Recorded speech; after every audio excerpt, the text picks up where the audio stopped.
That was good. I love that. I don't know how good it was, but that was The Rising, Bruce Springsteen, the title song from Bruce Springsteen's 9/11 Remembrance album, I guess you would say. And it's just been on my mind a lot, obviously, heading into today, being the 20th anniversary. So I suppose we got a little ahead of ourselves, we should point out. This is episode 143, so welcome. And this is just kind of a remembrance of 9/11. So obviously with so many people talking about it in the news, reliving it again, we get taken back so long ago when our lives were much different than they are now. Yeah, for sure. Our oldest was 5, our middle was 3, and I was 7 months pregnant with our daughter Claire, That's who will right. be 20 in November. Yeah, and it's funny that, so I kind of lied, or we kind of lied. Last week we said we were going to do, kind of a more normal episode the way we've been doing them, where we record different clips throughout the week. And this week it turned out, probably because we're coming off of a holiday and we had taken a 3-day weekend, we just didn't really have the time to do that. There was a lot going on. But actually the more I thought about it, I kind of felt like, maybe it just makes some more sense to just really kind of talk about what today, means and is all about. And I don't know. Everyone's talking about it. It's not like that's an original idea. And maybe in some ways we talk too much about it. But in any event, I think it is something that you just don't want to let the day go by without any acknowledgement, right. Kind of thing. I read today that 84% of the kids who lost a parent in there, 84% were dads, which I didn't know that was that much. So that's horrible in and of itself. Right. Well, and it's funny that, obviously the incidents, occurred in New York and Washington, D.C. and Pennsylvania. But even though we were, thousands of miles away, everyone has a story. Everyone has a connection to it. I mean, where were you? Yeah, right. I had, one of my high school friends, the sister of one of my high school friends had an apartment in the, near Battery Park, which if the, lower Manhattan, it's right there by where the World Trade Center was. And she, I guess, was out of town on 9/11. But, it was weeks before she could get into her apartment and the building was damaged and things like that. I think we may have talked about this last year, but my brother-in-law, Tom, who just passed away, unfortunately, last June, was a wine salesman and part of one of the professional associations that he belonged to, or maybe it was his company. I don't actually recall. But anyway, they had a yearly event in Manhattan where people came from all over the world. The company itself was from Italy. So they had people coming from all over the world to Manhattan. And that event was scheduled in Midtown, so they would not have been directly affected. Well, everyone in New York was directly affected, but they weren't in the near vicinity of the Twin Towers. My brother-in-law elected not to go that year because he had done it many years in a row. Needless to say, the conference, or whatever you want to call it, the meeting was canceled, and they had all this food, so they brought the food down to the firehouses to donate to first responders who were running down to lower Manhattan to deal with this. So my sister had a high school friend who was a lawyer in New York. Yep. He, again, was not affected by it, but not directly. I mean, as I said, everybody was affected by it. But, you always know somebody with a connection. I just found out today, this is crazy, that the sister of one of my law school classmates had hundreds of colleagues who worked in the World Trade Center on 9/11. Many of them perished. People that she talked to on a regular basis in her job. That's crazy. So I mean, here, we're out on the prairie. The sister of my friend lives out on the East Coast, but I mean, just everyone was affected by it. So And I think it's like it was hard for us, obviously, at the time with having small kids. How do you explain it? Like our oldest was in kindergarten, so it's not like they were talking about it. They did mention it, because it was like on the news, but we actually didn't know that it had happened because we were watching like PBS, our kid shows. Thank God and for everything. PBS. They did not break in the morning. They kept the kid shows going because they, presumably the decision they made was based on the fact they knew there'd be a lot of little kids watching Arthur and, that and sort of maybe thing. a parent walks out of the room and they don't want to come back in and have Right. like some tragedy on the TV. But my mom called us and David answered the phone and then she was like, "Did you hear what happened?" And we're like, "We haven't turned on the TV," and of course. Well, I that think all we ensued. did have the TV on, but it was Well, was cartoons, Yeah. Yeah. Yeah, that was. And she came right over. I Right. remember that. She was just like, "I'm coming over." So she came over, and then once our middle son walked him to preschool, then No, it was actually Emma was in preschool. So that's right. Or no, I'm so sorry. Emma was in kindergarten. You are correct. and Mark. I should remember these That's things. okay. But We didn't switch over until Right. after they were in. well, and also Mark, we had a TV in the basement, so Mark went down the basement. We kind of, it was a finished basement, fortunately, not an ugly basement. So he went down to the basement to watch cartoons down there.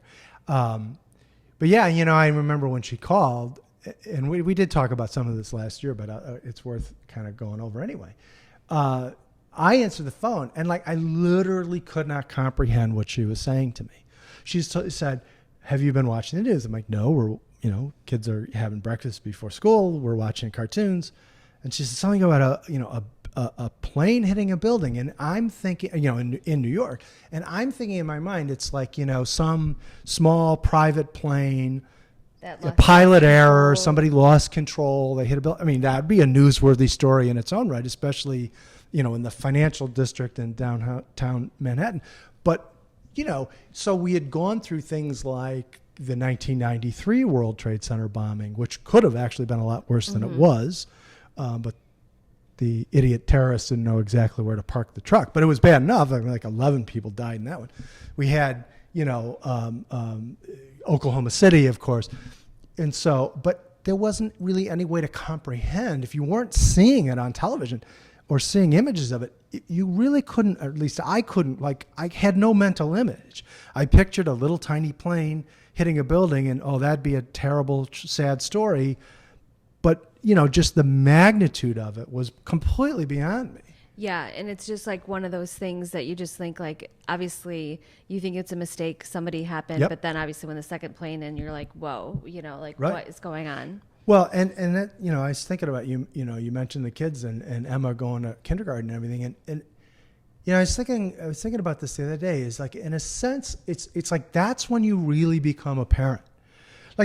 Before that moment, right? For 5 years, it was, changing diapers and smashing up bananas and watching cartoons on Saturday morning.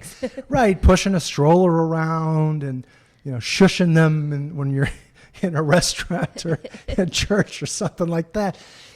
And you think that's the whole world of being a parent is those day-to-day tasks. And obviously that's huge, right? But then all of the sudden, the world sort of crashes in on you. And it's like, oh, yeah, we're living in a really, really dangerous world. And now this is going to affect our children. I can only speak for myself, but I wasn't going around on a day-to-day basis thinking about plane crashes and natural disasters and terrorist attacks and all this stuff. We were focused on the things that you do for your little kids, and obviously, making a living and all that sort of mundane stuff. And everything seems kind of prosaic and nice and, maybe a little aggravating from time to time. But then all of a sudden, when this insane tragedy happens and you're like, oh, this is being a parent, having a 5-year-old going to kindergarten in a school where there are first, second, third, fourth, fifth graders, they're going to talk about it. Right. These older kids, fourth and fifth grade. I mean, shoot, I knew all about Vietnam and Watergate when I was, in elementary school. They're going to hear about it. They're going to talk about it. And how do you deal with the fact that your 5-year-old, this tiny person who you just think can't possibly be exposed to this sort of thing at this age, but they're gonna be. They're gonna hear about it and everything, and then you also have to think about, okay, so what kind of parent am I going to be? What kind of lessons am I going to try to impart? This was, we lived through a lot of bad things in my life, Vietnam and the Martin Luther King assassination and Watergate and, just one thing after another. And we'd even just recently, had, like I said, Oklahoma City and things like that. But all of a sudden you got to ask yourself, what kind of parent are you going to be? What are you going to teach your children in this moment? And is it going to be, to hate other people? Or is it going to be to try to process some horrible tragedy where someone or a group of people did this inexcusably horrible thing, but you can't turn that into hate. You might hate the people who did it, but you can't turn it into, hating everybody who's different, or hating everybody from that part of the world, or hating everybody who subscribes to a particular religion, or whatever it is. That's the moment in your life where you're like, well, what do I do now with this? I have these little kids. This is now their legacy. This is what they're going to grow up with. They are now the 9/11 generation. And what are you going to do, not just to keep them safe, but to make sure that they grow up as good people? Well, and also to not live in fear. I think Right. that's a big part of it, I think that's a huge part of it. Obviously, with everything that went on, there was talk right after a few days, Sears Tower's next, kind of thing, as a high rise, Sure. And just never knowing, like, is this it or is there more coming, kind of thing. Right. And I do think, too, and I don't want to get into this because it's more political, and we've also talked about it recently, but, human beings are emotional, whether we like to admit it or not. But we can't, make huge political decisions based on emotion. And I worry about what's happened over the last 20 years. Have we really been able to separate, the emotions that you felt on that day, which were legitimate, right? If you were mad, if you were angry, if you wanted revenge, whatever it was, those are perfectly legitimate, I think, human emotions that should follow from seeing before your eyes, the deaths of hundreds of people. I mean, if you saw, it was televised. If you saw the second plane hit or you saw the buildings collapse, you literally witnessed the deaths of hundreds and hundreds of people. And of course, that's going to have an effect on you, right? It's going to make you mad, or it's certainly probably going to make you very sad and upset and that. But it's also going to make people angry, and it's also going to make people want, revenge. That's okay, but we can't make every decision based on that. And I feel like we kind of lost ourselves a little bit. Not in the moment. In the moment, it was perfectly right to feel those things and express those things.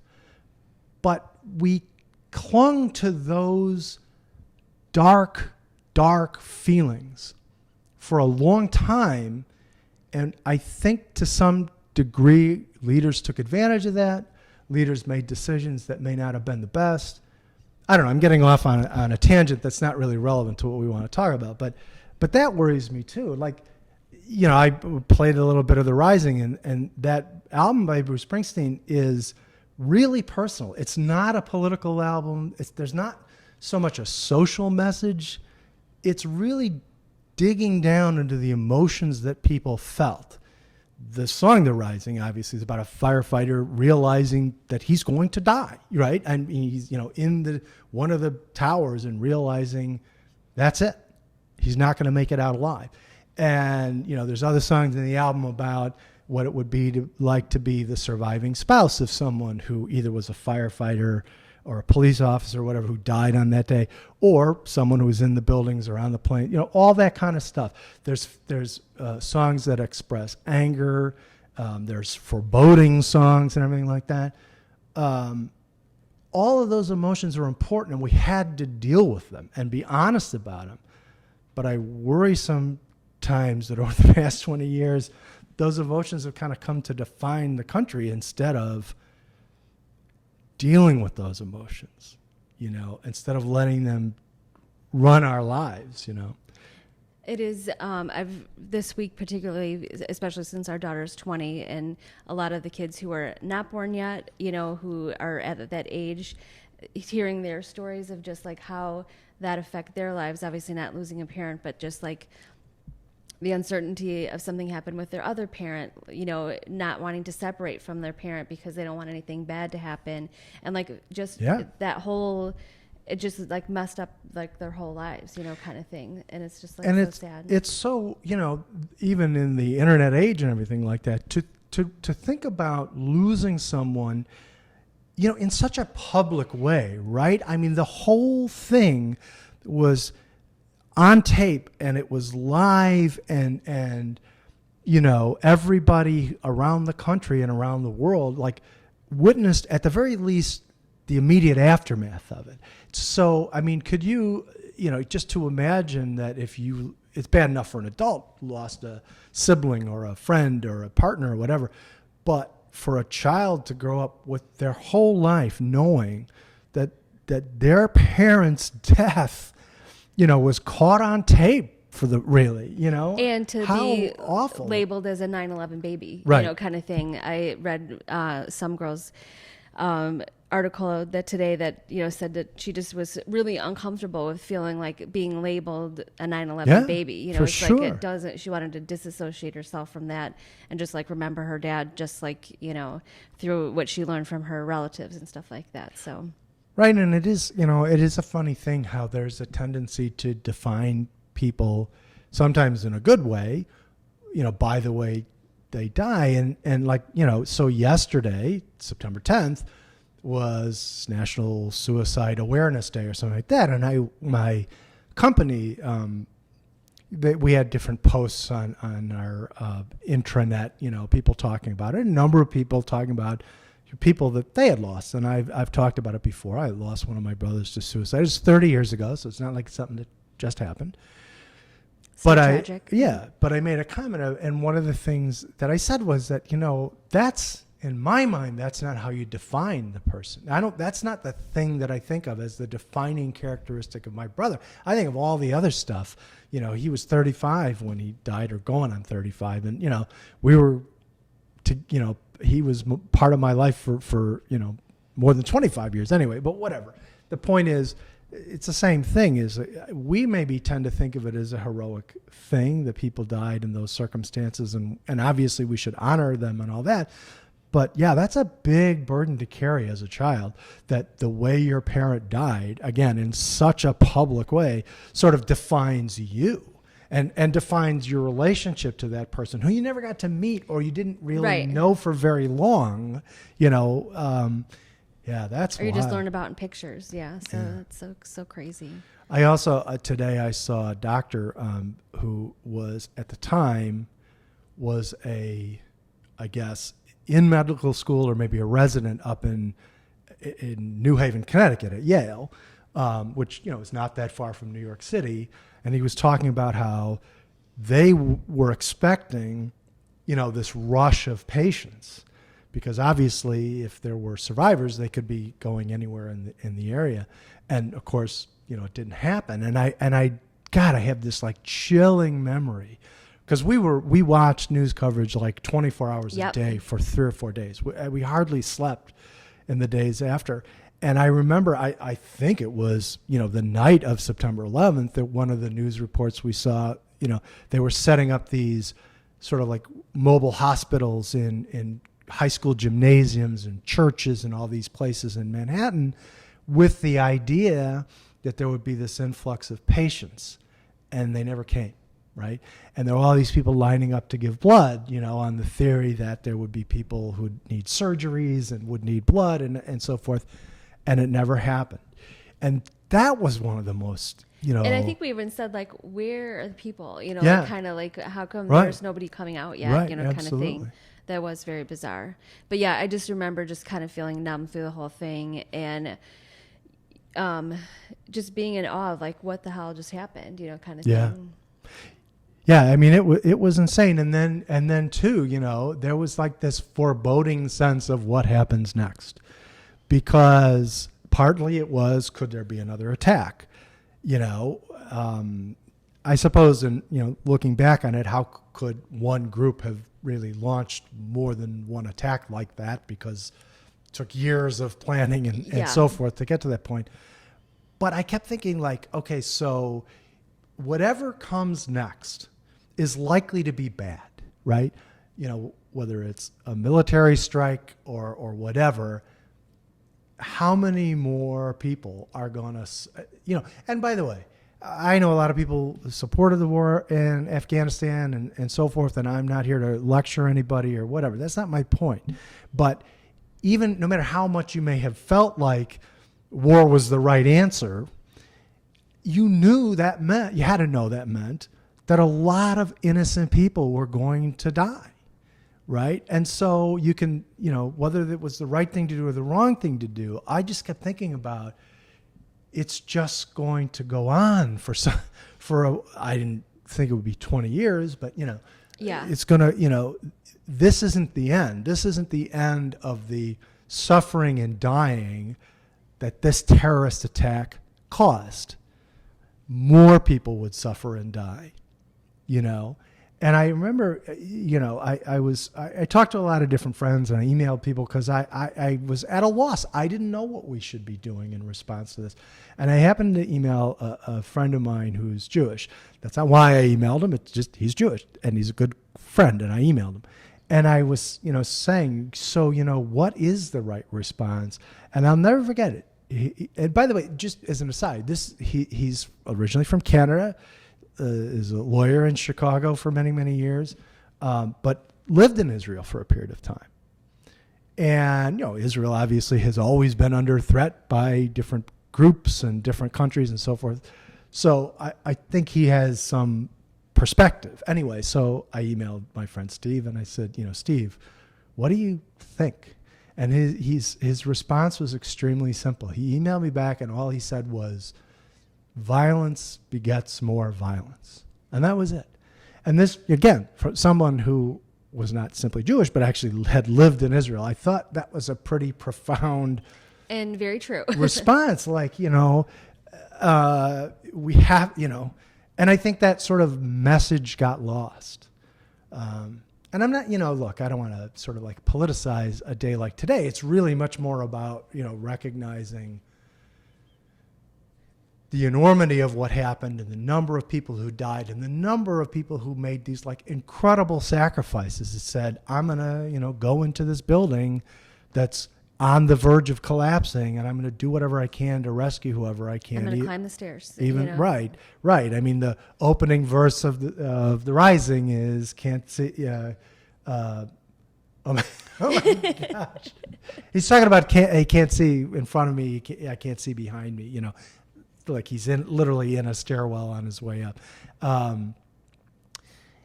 Just being able to do that in and of itself is just it's beyond belief. And you think, I don't know. I think all the time, could I have done that on that day? Yeah. And I don't know what the answer to that is. I really don't. And it's just hard to believe that it's 20 years already. So that's obviously a big milestone, but it's like that 20 years went by very fast. It really went by fast. And, you wonder, you just wonder whether or not there's the potential for these things to happen again, because it doesn't seem like the world's a much safer place today than it was back then. I don't know. I really don't know. So we just wanted to acknowledge today, and our hearts are with people who, obviously, if you were affected personally by it, we're very sorry, and we hope that you are able to cope today. Because I'm pretty sure, it's like a small degree of separation between somebody who is affected personally and not, kind of thing. There's more people that for sure you may know personally that was in that line of path. So we wish you a good weekend. And Well, and also I was just going to point out, as we've talked about before, I mean, New York is a very special place. I mean, it always was, but it's someplace we really feel, a close bond with. We've spent some time in New York. We got love New York. to see the memorial to the World Trade Center. Right. So that was amazing in and of itself. We'll post a little video at the end that we took there in the summer of 2019. Yeah. But yeah, I mean, it's just it's a place that I feel very much at home. When I get the chance to go there, Yeah. who knows with the world as it is. When we'll be able to travel again. We haven't been there in a long time, but it's I miss New York tremendously. I love that city. Same. I really feel at home there, and so that's another thing. Just wanted to say that. Mm-hmm. I always think of, I keep coming back to this album, but it did really capture a lot of things for me, the Bruce Springsteen album. But there's a song on the album called Worlds Apart, which is framed in terms of like a relationship between two people from very different cultures. But it's really not just about, how difficult it might be to be in a relationship, a romantic relationship. It's really more like, how even in the 21st century, we still have a problem understanding people across cultural barriers, whether it's religion, whether it's, geography or anything else. And there's a line in that song that's just always haunted me, and just I can't ever get it out of my head, especially on this anniversary. And he says, "May the living let us in before the dead tear us apart." And I just think, think about that when you're thinking about this day and where we've come and the decisions that we've made. And are we any closer, to bringing worlds together? I don't know. I don't know the answer to that. And I think that's also maybe part of the tragedy is I'm not sure. Even 20 years later, we've kind of figured that out. But that's the challenge, I think. It is. So we hope you enjoyed this episode, and we will be back later next week. And we hope you enjoy the rest of your weekend. And if you want to leave a comment below where you were on 9/11 or how it affected you, we would be happy to read those comments and continue the dialogue. Absolutely. Good night.